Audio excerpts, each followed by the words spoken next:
Welcome, my friends who are trying to improve themselves. In this video, we will give you advice on how to become more confident. Don't worry, if you believe in this path, you will succeed. Let's take a journey with you to the island of self-confidence.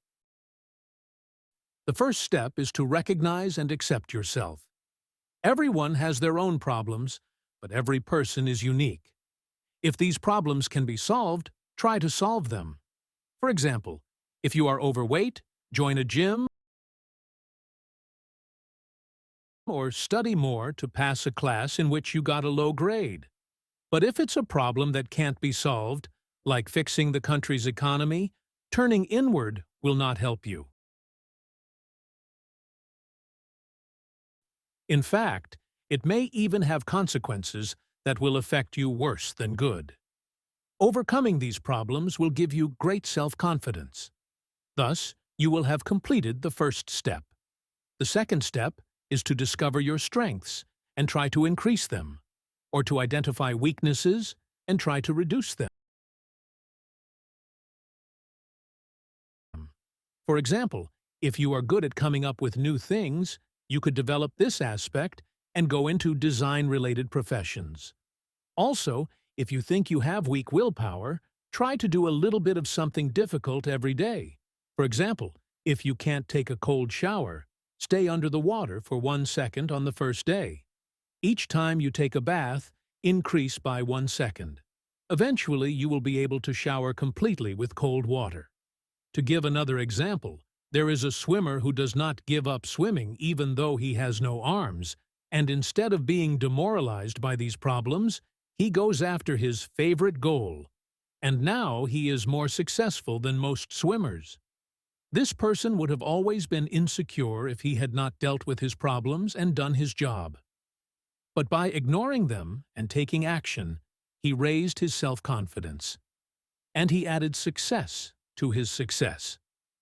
The third step is to break down goals into small steps. Setting small and simple goals makes it easier to get things done.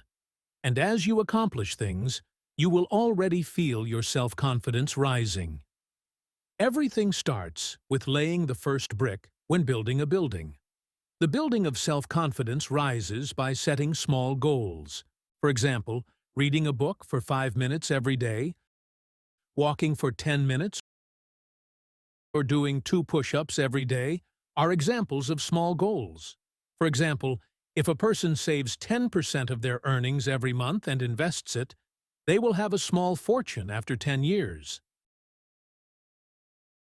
This is called the snowball effect. You can use this technique of breaking it down into small pieces in every aspect of your life. The fourth step is body language. Body language is very important, both in terms of the character it reflects to the external environment and the character we see ourselves as. A body language that is slouching and not upright indicates that we see the other person as superior and reflects that we feel inferior. An upright body language will always increase self-confidence. In addition, if we use body language well, we are more likely to convince people. Thus, we feel more confident by making them adopt our ideas easily. Again, missing eye contact too much is another body language factor that damages self-confidence. Establishing strong eye contact like an eagle improves your self-confidence, but we should not overdo it, as looking at each other for a long time is also a sign of love. The fifth step is to stop negative self-talk. Constantly using negative phrases about yourself, such as incompetent, lazy, and stupid, brings you closer to that trait and decreases your self-confidence. Instead, using positive phrases like hardworking and intelligent will always push you forward. The sixth step is taking care of yourself. Personal care and development is a must. Imagine turning yourself into Chris Hemsworth with a hard workout. Your self-confidence will automatically increase with those 6 packs. Or I should say, you should turn yourself into a Norse god like Thor. I mean, You should always take care of your body and your clothes. Once we have taken care of the exterior, we come to the inside. Reading regularly puts us in the qualified 10%. These readings give us a new perspective in our own professional field, be it novels, poems, personal development. Thus, we can become a master of the mind and solve people more easily. This makes us more confident in front of them. The last step is to celebrate and emphasize your achievements. Celebrating every success is a great way to boost your self-confidence. We are not saying to throw a big celebration party like the movie Project X and blow up the whole place, but appropriate celebrations are always good. For example, you got a high grade in an exam. You can buy a nice cake and celebrate with your family. Or you've arranged a first date with that girl you like. Put on some music and dance. Everyone has a different way of pampering themselves.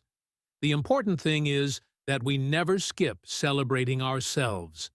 If we appreciate ourselves before everyone else, we can become more useful members of society.